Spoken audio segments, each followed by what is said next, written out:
रचना शीला प्रभुपाद द्वारा रचित लीला पुरुषोत्तम भगवान श्री कृष्ण। अध्याय 24 गोवर्धन पूजा।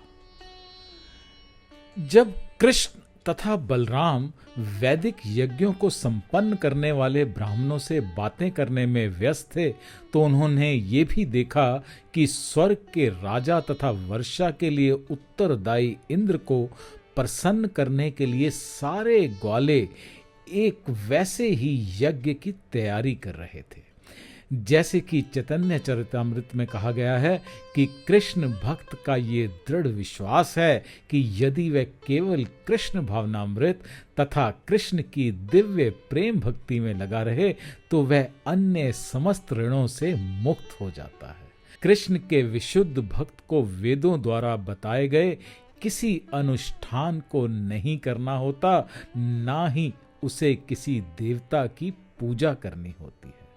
कृष्ण भक्त होने से ये मान लिया जाता है कि उसने सारे वैदिक अनुष्ठान या देवताओं की पूजा संपन्न कर ली है। वैदिक अनुष्ठान करने से या देवताओं की पूजा करने से ही कृष्ण भक्ति उत्पन्न नहीं हो जाती, बल्कि ये समझ लेना चाहिए कि जो भगवान की सेवा में पूर्ण रूपेण लगा रहता है वह पहले से ही सारे वैदिक आदेशों को पूरा किए रहता है। कृष्ण अपने भक्तों द्वारा ऐसे सारे कार्य बंद करवाने के लिए अपनी उपस्थिति में वृंदावन में अनन्य भक्ति स्थापित कर देना चाहते थे। सर्वज्ञ कृष्ण को ज्ञात था कि सारे ग्वाले इंद्र यज्ञ की तैयारी कर रहे हैं, किंतु शिष्टाचारवश उन्होंने अत्यंत विनय से तथा आदर पूर्वक नंद महाराज तथा अन्य गुरुजनों से इसके संबंध में पूछना आरंभ कर दिया। उन्होंने अपने पिता से पूछा, हे पिताजी, विशाल यज्ञ के लिए ये सारा प्रबंध क्यों हो रहा है? इस यज्ञ का क्या फल है और ये किसके निमित्त है? ये किस तरह संपन्न होता है? कृपा करके आप मुझे बताएं, क्योंकि मैं इसका उद्देश्य जानने को इच्छुक हूँ। उनकी इस पूछताछ पर उनके पिता नंद महाराज ये सोचकर मौन बने रहे कि वह तरुण बालक यज्ञ संपन्न करने की गुत्थियों को नहीं समझ सकेगा। किंतु कृष्ण ने हठ किया, हे पिता, उदार तथा संत पुरुषों के लिए कुछ भी गोपनीय नहीं होता। वे किसी को भी न तो मित्र मानते हैं और न शत्रु और न ही तटस्थ, क्योंकि वे सबों के प्रति सदैव उदार होते हैं। यहाँ तक कि जो लोग इतने उदार नहीं होते वे भी अपने परिवार के सदस्यों तथा मित्रों से कुछ नहीं छिपाते, और जो लोग शत्रुता रखते हैं उनमें गोपनीयता बरती जा सकती है। अतः आप मुझसे कुछ भी गोपनीय न रखें। सारे के सारे मनुष्य सकाम कर्म में लगे रहते हैं, इनमें से कुछ जानते रहते हैं कि ये कर्म क्या है और उन्हें फल का भी पता रहता है। कुछ लोग ऐसे हैं जो उद्देश्य या फल को जाने बिना कर्म करते हैं।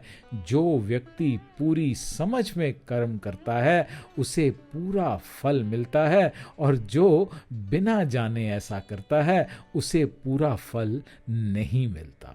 अतः आप मुझे इस यज्ञ का प्रयोजन बता दें जिसे आप करने जा रहे हैं।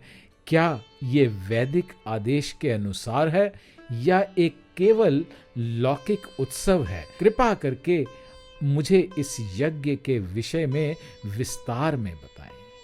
कृष्ण के ये प्रश्न सुनकर महाराज नंद ने उत्तर दिया, मेरे बेटे, ये उत्सव न्यूनाधिक परंपरागत है। चूंकि वर्षा राजा इंद्र की कृपा से होती है और बादल उसके प्रतिनिधि हैं, और चूंकि हमारे जीवन के लिए जल इतना महत्वपूर्ण है, अतः हमें वर्षा के नियामक महाराज इंद्र के प्रति कुछ कृतज्ञता प्रकट करनी चाहिए। अतः हम राजा इंद्र को प्रसन्न करने का प्रबंध कर रहे हैं, क्योंकि उसके कृषि कर्मों को सफल बनाने के लिए ही बादलों को प्रचुर वर्षा करने के लिए भेजा है। जल अत्यंत आवश्यक है। जल के बिना ना तो हम जोत बो सकते हैं, ना अन्न उत्पन्न कर सकते हैं। यदि वर्षा ना हो तो हम जीवित नहीं रह सकते। ये वर्षा धर्म, अर्थ तथा मोक्ष के लिए आवश्यक है। अतः हमें परंपरागत उत्सवों को छोड़ना नहीं चाहिए। यदि कोई काम लोभ या भय के कारण इनका परित्याग करता है तो ये उसे शोभा नहीं देता। इसे सुनकर भगवान कृष्ण अपने पिता तथा वृंदावन के समस्त प्रौढ़ ग्वालों के समक्ष इस प्रकार बोले, जिससे स्वर्ग का राजा इंद्र अत्यंत कुपित हो जाए। उन्होंने सुझाया कि ये यज्ञ बंद कर दिया जाए। इंद्र को प्रसन्न करने वाले इस यज्ञ का निषेध करने के दो कारण थे। पहला कारण, जैसे कि भगवत गीता में कहा गया है कि किसी भौतिक उन्नति के लिए देवताओं की पूजा करना व्यर्थ है। देवताओं की पूजा से प्राप्त होने वाले सारे फल क्षणिक होते हैं और केवल अल्पज्ञ ही ऐसे क्षणिक फलों में रुचि रखते हैं। दूसरा, देवताओं की पूजा से जो भी क्षणिक फल प्राप्त होता है वह वस्तुतः भगवान की कृपा से ही होता है। भगवत गीता में स्पष्ट कथन है, माएव विहितान हितान। देवताओं से जो भी लाभ मिलता है वह वास्तव में भगवान द्वारा प्रदत्त है। भगवान की अनुमति के बिना किसी को लाभ नहीं पहुंच सकता। किंतु कभी कभी देवता भौतिक प्रकृति के वशीभूत होकर गर्वित हो उठते हैं और अपने को सर्वस्व समझकर भगवान की सर्वोच्चता भूल जाते हैं। श्रीमद् भागवत में स्पष्ट उल्लेख है कि इस प्रसंग में तो कृष्ण राजा इंद्र को कुपित ही करना चाहते थे। कृष्ण का अवतार असुरों के विनाश तथा भक्तों की रक्षा के लिए हुआ था। इंद्र निश्चित रूप से भक्त था और असुर नहीं था, किंतु क्योंकि वह गर्वित था इसलिए कृष्ण उसे पाठ पढ़ाना चाहते थे, यानी कि उसे शिक्षा देना चाहते थे। सर्वप्रथम उन्होंने इंद्र को कुपित करने के लिए वृंदावन में ग्वालों द्वारा की जाने वाली इस इंद्र पूजा को बंद करा दिया। इस उद्देश्य से कृष्ण इस प्रकार बातें करने लगे मानो वे नास्तिक हों और कर्म मीमांसा दर्शन के समर्थक हों। इस दर्शन के समर्थक भगवान की सर्वोच्चता को स्वीकार नहीं करते। वे लोग ये तर्क प्रस्तुत करते हैं कि यदि कोई अच्छा कार्य करता है तो उसका फल अवश्य प्राप्त होता है। उनके मत से यदि मनुष्य को उसके कर्मों का फल देने वाला ईश्वर विद्यमान भी हो तो उसके पूजन की कोई आवश्यकता नहीं, क्योंकि जब तक मनुष्य कर्म नहीं करता तब तक वह कोई फल नहीं दे सकता। उनका कहना है कि देवता या ईश्वर की पूजा करने के बजाय मनुष्य को चाहिए कि अपने कर्तव्यों की ओर ध्यान दें और इस प्रकार अवश्य ही अच्छा फल प्राप्त होगा। भगवान कृष्ण अपने पिता से कर्म मीमांसा दर्शन के इन्हीं सिद्धांतों के अनुसार बातें करने लगे। उन्होंने कहा, हे पिता, मेरे विचार से अपने कृषि कार्यों की सफलता के लिए आपको किसी भी देवता के पूजन की आवश्यकता ही नहीं है। प्रत्येक जीव अपने पूर्व कर्म के अनुसार उत्पन्न होता है और वर्तमान कर्म के फल को साथ लेकर इस जीवन को त्याग देता है।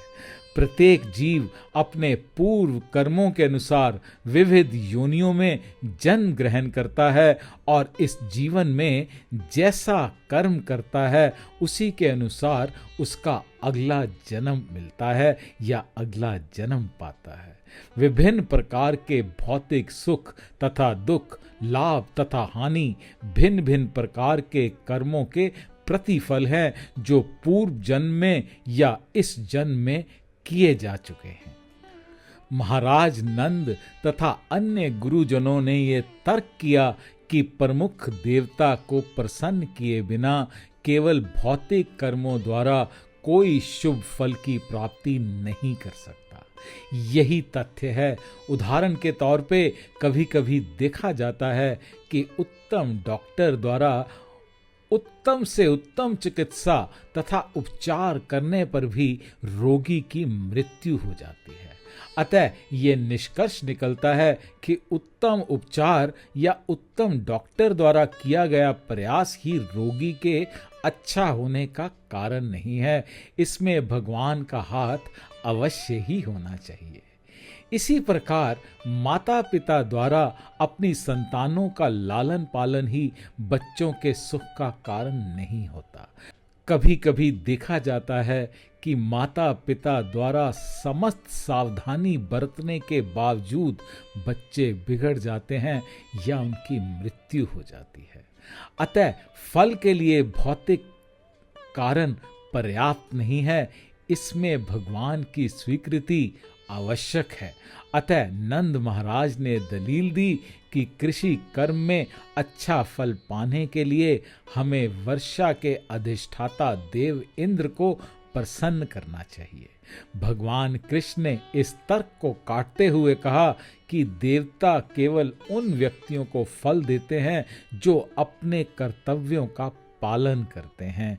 देवता ऐसे व्यक्ति को कभी फल नहीं दे सकते जिसने अपना नियत कर्म न पूरा किया हो। अतः देवता कर्म संपन्नता यानी कि कर्म प्रायणता पर आश्रित हैं और उन्हें किसी को अच्छा फल देने की पूरी छूट नहीं है। अतः किसी को उनकी परवाह नहीं करनी चाहिए। भगवान कृष्ण ने कहा, हे पिताजी, इंद्रदेव की पूजा करने की कोई आवश्यकता नहीं। प्रत्येक जीव को अपने कर्म का फल प्राप्त होता है। हम देखते हैं कि अपने कर्म की स्वाभाविक प्रवृत्ति के अनुसार हर व्यक्ति कार्यरत हो जाता है और सारे जीव, चाहे मनुष्य हो या देवता, इस प्रवृत्ति के द्वारा अपना अपना फल प्राप्त करते हैं। सारे जीव अपने अपने कर्म के अनुसार उच्च या निम्न शरीर को प्राप्त करते हैं या फिर शत्रु या मित्र बनाते हैं। मनुष्य को अपनी सहज प्रवृत्ति के अनुसार ही कर्म करना चाहिए और विविध देवताओं की पूजा में ध्यान नहीं मोड़ना चाहिए। ये देवता समस्त कर्मों के सही तरीके से करने से ही प्रसन्न होंगे, अतः उनकी पूजा की कोई आवश्यकता नहीं है। अच्छा यही है कि हम अपना कर्तव्य सुचारू रीति से करें। वस्तुतः कोई भी व्यक्ति निर्दिष्ट कर्म किए बिना सुखी नहीं हो सकता है। अतः जो ढंग से निर्दिष्ट कर्म नहीं करता वह व्यभिचारिणी स्त्री के समान है। ब्राह्मण का उचित निर्दिष्ट कर्तव्य वेदों का अध्ययन है। प्रशासक वर्ग अर्थात क्षत्रियों का कर्तव्य नागरिकों को सुरक्षा प्रदान करना है। वैश्यों का कर्तव्य कृषि, व्यापार तथा गोवों की सुरक्षा करना है और शूद्रों का कर्तव्य है उच्च वर्गों अर्थात ब्राह्मणों, क्षत्रियों तथा वैश्यों की सेवा करना है। हम वैश्य जाति के हैं और हमारा वास्तविक कर्तव्य खेती करना, कृषि उत्पादनों का व्यापार और गोओं की रक्षा या लेन देन का कार्य करना होता है। कृष्ण ने अपना संबंध वैश्य जाति से जोड़ा क्योंकि नंद महाराज अनेक गायों की रक्षा कर रहे थे और कृष्ण उनकी देखरेख करते थे। उन्होंने वैश्य जाति के 4 प्रकार के कार्य गिनाए हैं: कृषि, व्यापार, गो रक्षा और बैंक की व्यवस्था। यद्यपि वैश्यगण इनमें से कोई भी कार्य कर सकते हैं, किंतु वृंदावनवासी मुख्य तौर पर गो रक्षा में ही लगे हुए थे। कृष्ण ने अपने पिताजी को आगे भी बताया कि ये दृश्य जगत प्रकृति के 3 गुणों सतो, रजो तथा तमो के अधीन चल रहा है। ये तीनों गुण उत्पत्ति, पालन तथा संहार के कारण स्वरूप हैं। बादल की उत्पत्ति रजोगुण के प्रभाव से होती है, अतः वर्षा का कारण यही रजोगुण है और इस वर्षा के बाद ही जीवों को फल अर्थात कृषि कार्य में सफलता मिलती है। तो फिर इंद्र को इस कार्य से क्या प्रयोजन है? और यदि आप इंद्र को प्रसन्न ना भी करें तो वह क्या कर सकता है? हमें इंद्र से कोई विशेष लाभ नहीं मिलता। यदि वह हो भी तो समुद्र के ऊपर भी तो जल बरसाता है जहां उसकी कोई आवश्यकता नहीं है। अतः हम पूजा करें या ना करें, ये समुद्र तथा पृथ्वी पर जल की वर्षा करता है। और जहां तक हमारी बात है, हमें किसी अन्य नगर या गांव या विदेश जाने की आवश्यकता नहीं है। नगरों में बड़े बड़े महल हैं, किंतु हम तो वृंदावन के इसी जंगल में रहने से ही संतुष्ट हैं। हमारा संबंध गोवर्धन पर्वत तथा वृंदावन के जंगल से है, अन्य किसी से भी नहीं। अतः हे पिता, मेरी आपसे प्रार्थना है कि आप ऐसा यज्ञ करें जिससे स्थानीय ब्राह्मण तथा गोवर्धन पर्वत संतुष्ट हो सकें। हमें इंद्र से कोई सरोकार नहीं है। कृष्ण के इस कथन को सुनकर नंद महाराज ने उत्तर दिया, मेरे बेटे, क्योंकि तुम कह रहे हो इसलिए मैं स्थानीय ब्राह्मणों तथा गोवर्धन पर्वत के लिए एक पृथक यज्ञ का आयोजन किए देता हूँ, किंतु इस समय मुझे ये इंद्र यज्ञ करने दो। किंतु कृष्ण का प्रत्युत्तर था, पिताजी आप विलंब ना करें, आप गोवर्धन पर्वत तथा स्थानीय ब्राह्मणों के लिए जिस यज्ञ का प्रस्ताव रख रहे हैं उसमें काफी समय लगेगा। अतः अच्छा हो यदि इंद्र यज्ञ के लिए हम आपने जितनी तैयारियां की हैं उनसे तुरंत गोवर्धन पर्वत तथा स्थानीय ब्राह्मणों को संतुष्ट कर दिया जाए। अंत में महाराज नंद को पसीजना पड़ा तथा ग्वालों ने कृष्ण से पूछा कि वे यज्ञ को किस तरह करना चाहते हैं।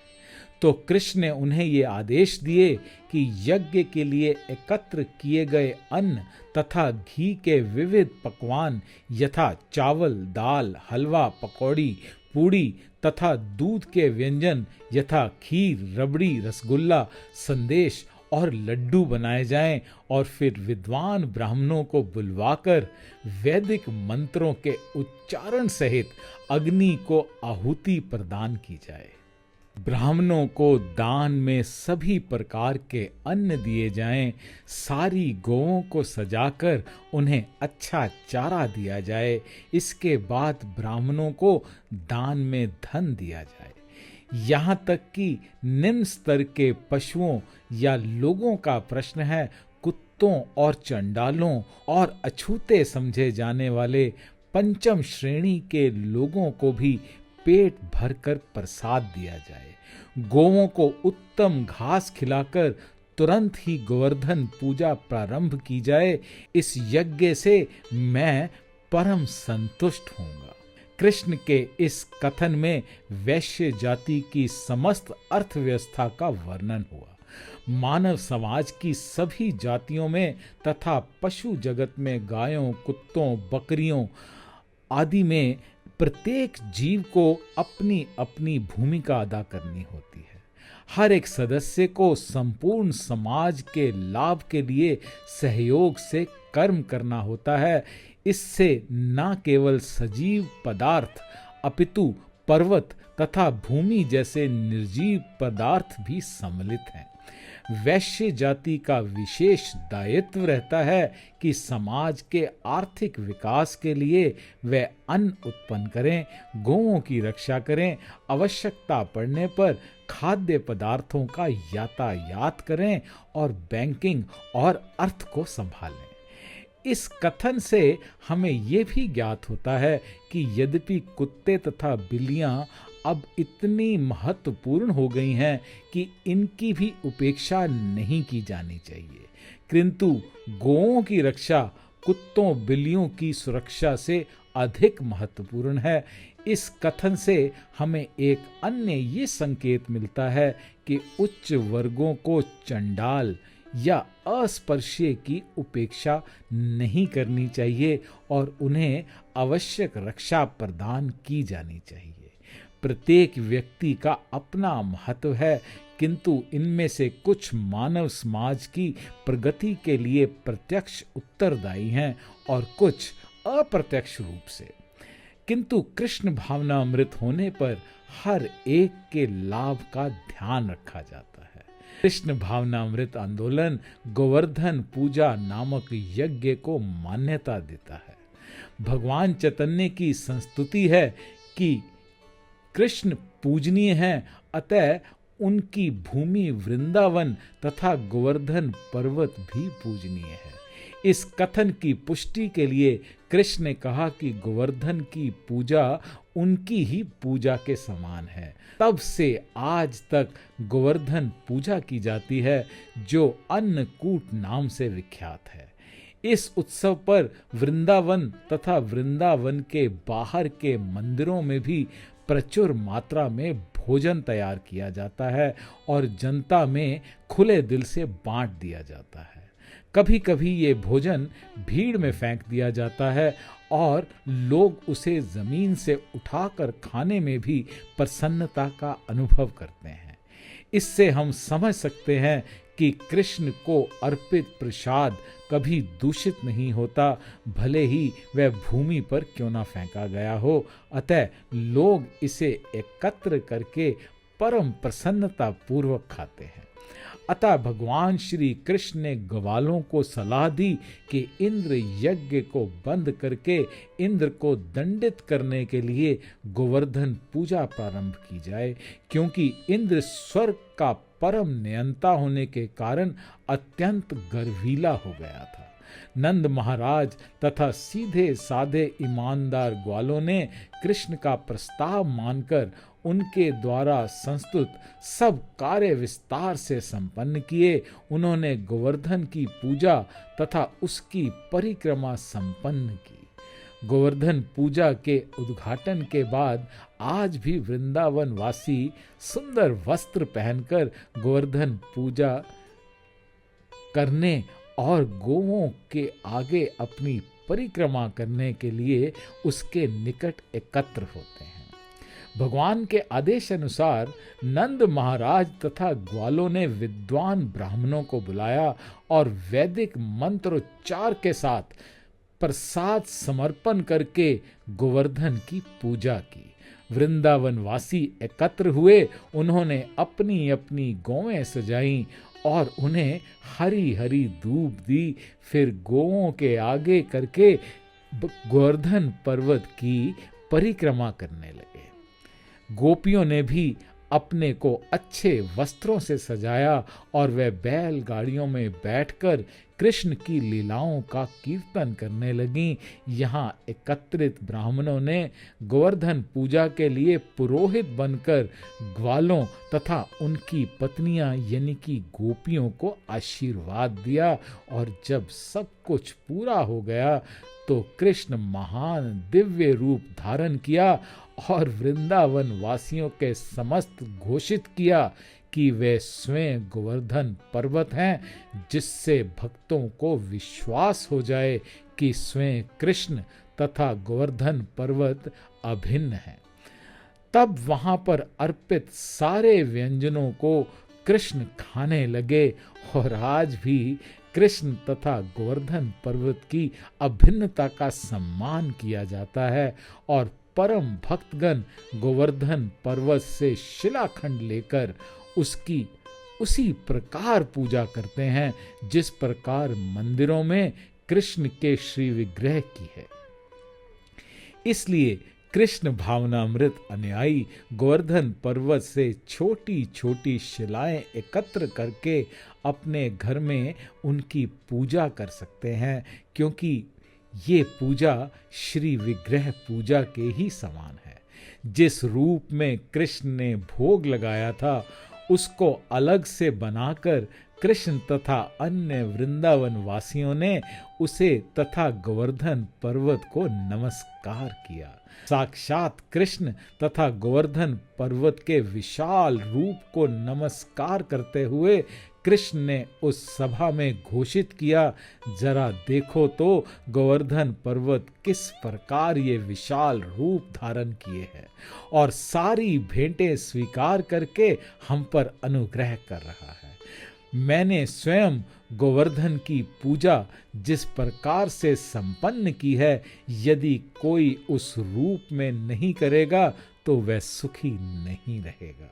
गोवर्धन पर्वत में अनेक सर्प हैं, जो गोवर्धन पूजा संबंधी निर्धारित कर्तव्य का पालन नहीं करेगा, उसे ये सांप काटेंगे और वह मृत्यु को प्राप्त हो जाएगा।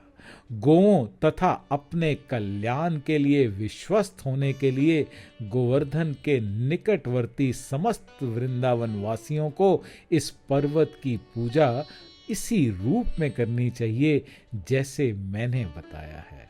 इस प्रकार गोवर्धन पूजा रूपी यज्ञ संपन्न करके वृंदावन के समस्त वासियों ने वसुदेव के पुत्र कृष्ण की आज्ञा का पालन किया और बाद में वे अपने अपने घरों को चले गए। इस प्रकार लीला पुरुषोत्तम भगवान श्री कृष्ण के अंतर्गत गोवर्धन पूजा नामक 24वें अध्याय का भक्ति वेदांत तात्पर्य पूर्ण हुआ। हरे कृष्णा।